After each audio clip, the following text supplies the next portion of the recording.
আসসালামু আলাইকুম। কেমন আছেন সবাই? আশা করছি সবাই অনেক ভালো আছেন।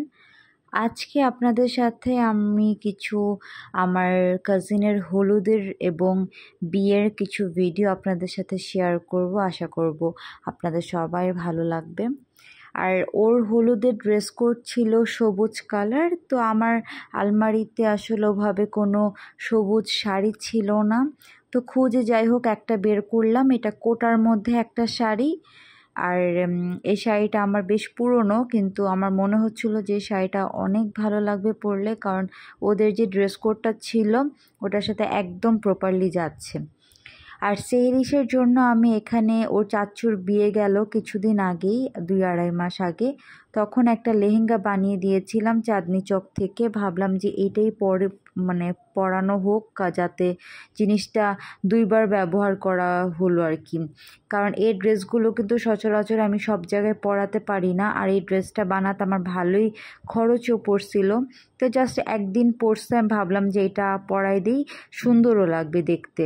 মেয়ে বাচ্চা যেহেতু হলুদে যাবে, ড্রেসটা একদম পারফেক্ট ছিল। সবচেয়ে স্যাড পার্ট কি জানেন? আমি আর আমার মেয়ে দুইজনই এই ড্রেসের কোনোটাই পরতে পারিনি। আমার মেয়েও লেহেঙ্গা পরতে পারে নাই, আর আমিও কিন্তু এই শাড়িটা পরতে পারিনি। কারণ যখন ভিডিওটা করছিলাম তখন তো ভেবেছি যে এটা পরবই, অসুবিধা কী। তো যাই হোক, আমি কারণটা বলছি। আর এর মধ্যে আমি যখন একটু রেডি হতে যাই তখনই আমার মেয়ে একদম হামলা দেয় আমার কসমেটিক্সের উপরে। আর এই দেখেন পুরা প্যালেটটাকে ভেঙে গুঁড়া গুঁড়া করে ফেলছে। আর এই প্যালেটটা এবার আমার শাশুড়ি আমাকে আমেরিকা থেকে এনে দিছিল, একদম নতুন ছিল জানেন। আমি মনে হয় একটা দিনও ধরে দেখিনি। তো যাই হোক, কিছু করার নাই, এটাই এভাবেই সাজুগুজু করছি আমি। আর সেহরিশের জন্য আমি ব্যাকপ্যাক রেডি করছিলাম, ওর কী নিয়ে যাব। একটা ড্রাইপার নিয়েছি, একটা এক্সট্রা ড্রেস আর একটা ওয়াটার বোতল নিয়েছি, যাতে ও ড্রেসটা ভিজিয়ে ফেলে চেঞ্জ করে দিতে পারি। আর এই যে আমি ওকে ওই ড্রেসটা পরাতে পারিনি আর কি, কারণ ওই ড্রেসটা তার এত টাইট হচ্ছিল, আমি বুঝলাম না 1 মাসের 3 মাস, সরি জানুয়ারিতে তো 3 মাস আর কি, 3 মাসের ডিফারেন্সে কিভাবে ওর হাতাটা ঢুকতেছিল না। এমনিতে স্কার্টটা ঠিক ছিল, শুধুমাত্র উপরের টপসটা কিছুতেই আমি ওকে পরাতে পারছিলাম না। কিন্তু আমি যখন ড্রেসটা বানিয়েছি, আমি আমার টেলরকে বলেছিলাম যে আপনি কিন্তু অবশ্যই ভিতরে কাপড় রাখবেন, যাতে আমি কিছুদিন পর এটাকে আমি খুলে একটু বাড়াতে পারি। তো যাই হোক, ওটা হয়তো বা আমার করতে হবে এখন। আমি কিছু বুঝলাম না আমি কিভাবে এই এত তাড়াতাড়ি জিনিসটা কিভাবে ইউজ করার মতনই হলো না। তো যাই হোক, আর আমার কাহিনী হলো গিয়ে, আমি যে শাড়িটা চুজ করেছিলাম এই শাড়িটাও আমার একটু পুরনো একটা শাড়ি। তো ব্লাউজটাও তো তখনকার সময়ের। তো এখন তো আমি বেশ মুটিয়ে গেছি, তো যার জন্য আসলে আমার ওই ব্লাউজটা আমার ফিট হয়নি। তারপরে কি করব, আরেকটা শাড়ি বের করছি, ওইটাও একটু গ্রিনের মধ্যে, কিন্তু ওইটা আবার বাটিকের আর কি শাড়িটা। ওইটা আবার পাড় দিয়ে হলো গিয়ে ব্লু আছে। তো যাই হোক, খারাপ লাগেনি। লাস্টে আমার ওই শাড়িটাই পরতে হয়েছে, আর আমার মেয়েকেও এই লেহেঙ্গাটা পরতে হয়েছিল আর কি। তো যেটাই আর কি, যখন কথায় আছে না যে যেটা কপালে থাকে সেটাই হবে, তোমার যেটা ভাগ্যে আছে সেটাই তোমাকে টেনে নিয়ে যাবে। আমার প্ল্যান কিছুই না। তো যাই হোক, ওদের ছাদে হয়েছিল প্রোগ্রামটা। আর ভাইয়ার ছাদটা কিন্তু খুবই সুন্দর। ভাইয়া যেহেতু আর্কিটেকচার ইঞ্জিনিয়ার, সো উনি কিন্তু ওনার মতন করে ছাদটাকে খুবই সুন্দর করে সাজিয়েছে। আর এখানে কিন্তু ছোট একটা ইয়াও ছিল, অ্যাকোরিয়ামের মতন ছিল, এখানে কিছু ফিশও ছিল। বাচ্চারা তো খুবই পছন্দ করেছে এটা। আর এখানে দুইটা আর কি পার্ট, ছাদের এপাশ ওপাশ। এ পাশে হলো গিয়ে স্টেজ করেছে, সবাইকে বসার জন্য করেছে। আর ও পাশে হলো গিয়ে খাবারের জন্য আর কি অ্যারেঞ্জ করেছে মোটামুটি। আর এখানে ওই যেই ট্রেডিশনাল রিচুয়ালগুলো সব সময় থাকে ওগুলোই সবাই ঢুকতেছিল। আর সবাই আসলে সব যার যেরকম শাড়ি ছিল সেটাই পরে এসেছে। তো গ্রিন কালার যেহেতু বলেছে, সবাই চেষ্টা করেছে গ্রিন, লেমন এই ধরনের কাছাকাছি কালারের মধ্যে পড়ে যেতে।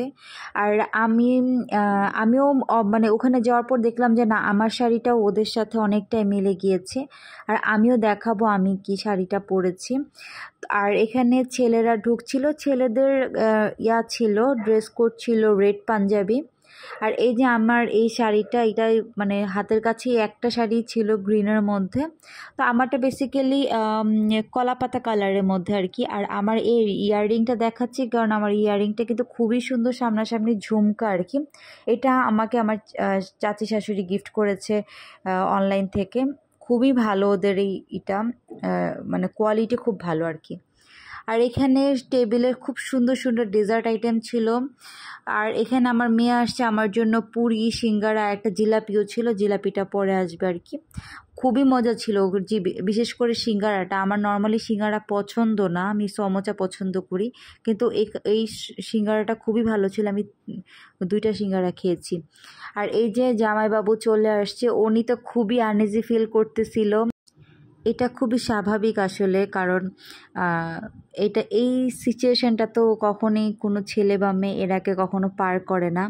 তো বিয়ের এই জিনিসটা একটু সবারই লজ্জা লাগে, এটা খুব নর্মাল আর কি। তো আঙ্কেল নাই যেহেতু, আন্টি ছেলেকে রাখি পরিয়ে দিচ্ছিল। আর আঙ্কেল মারা গিয়েছে বেশি দিন হয়নি, 1 বছর হয়েছে মাত্র।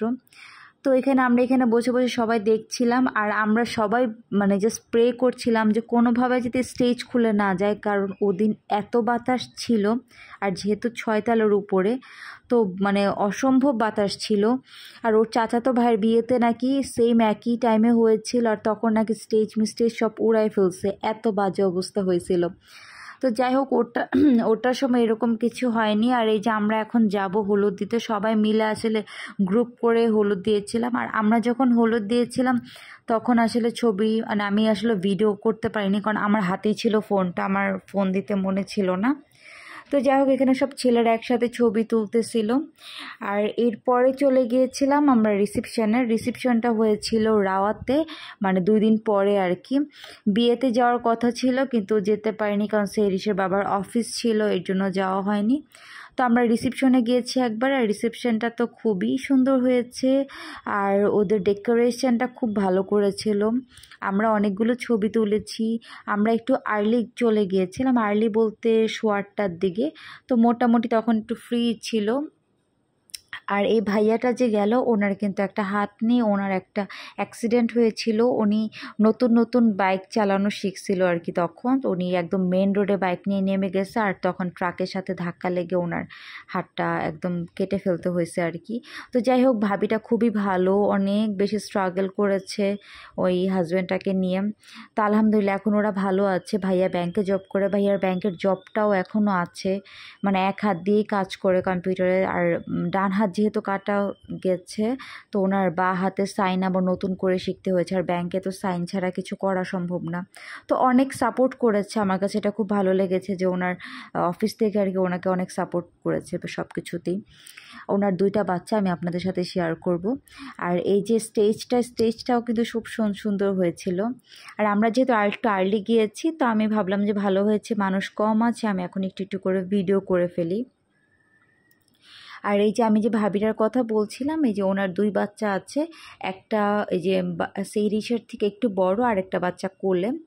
তো এই 2 বাচ্চা, আর এখানে আরও অনেক কাজিনরা ছিল, ছবি তুলতেছিল। আর আমরা গিয়েই আর কি ফার্স্ট বেঞ্চে বসে পড়েছি, কারণ সেই রিসের বাবার আবার 11টা থেকে অফিস শুরু হবে।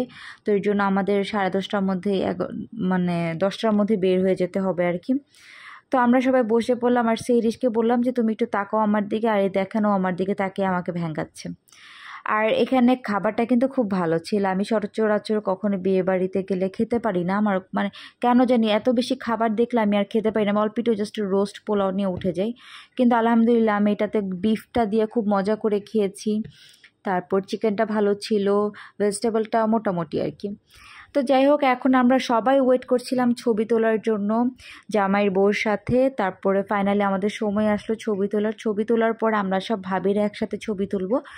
তারপর সবাই একসাথে ছবি তুলে যে যার মতন আল্লাহ হাফিজ বলে বাই বাই বলে চলে গেলাম, কারণ কালকে সব ভাইয়াদের অফিস আছে।